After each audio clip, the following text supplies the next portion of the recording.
হামিদ, তোর কি খবর? ঠান্ডা বেশি লাগে না কম লাগে?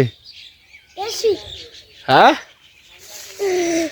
দেখেন আমাদের নোয়াখালীতে অনেক প্রচুর শীত এখনো। এখন বাজে 7টা বাজে গেছে, এখান দিয়ে সূর্য উঠতে আছে। এই হামিদ, সূর্য দেখা যায় না। সূর্য কই? সূর্য কই? আর একটা জিনিস দেখাতে হবে, দেখেন আমাদের পুকুর এসতে আছি। এখন মেশিনটা স্টার্ট বদলে গেছে হঠাৎ করে।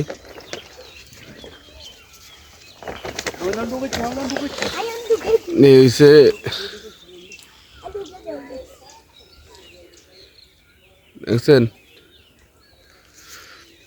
প্রচুর ঠান্ডা। আমি এখন কানে মাথার বান্ধি বসে রয়েছি, দাঁড়ায় ভিডিও করতেছি। আমার বাতিজা সরটা এত বহুত সেনা, দেখেন এতে কি করতেছে, মেশিনে ফানাই দিতে আছে মেশিন স্টার্ট দিবার জন্য। বাতিজা, তো কি খবর? হ্যাঁ, খবর হলো বালা। হাজার খবর সবসময়, যে সময় জিজ্ঞাসা এত খবর বালা, যে সময় এত জিজ্ঞাই কি খবর, এত খবর বালা।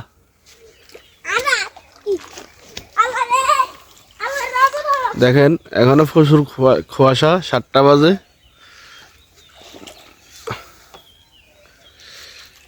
আর এখানে আমার বড় ভাই এখন মেশিনের মধ্যে নিচে ফিল্ডের কাঁচরা জমে গেছে, কাঁচরাগুলো এখন সাফ করতে আছে।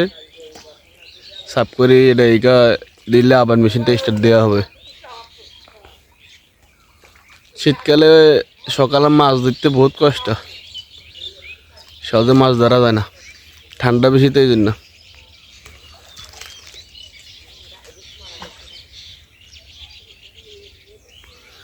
আশা করি সবাই ভালো থাকেন, সবার জন্য আমার দোয়া ভালোবাসা রইল। আসসালামু আলাইকুম, শুভ সকাল।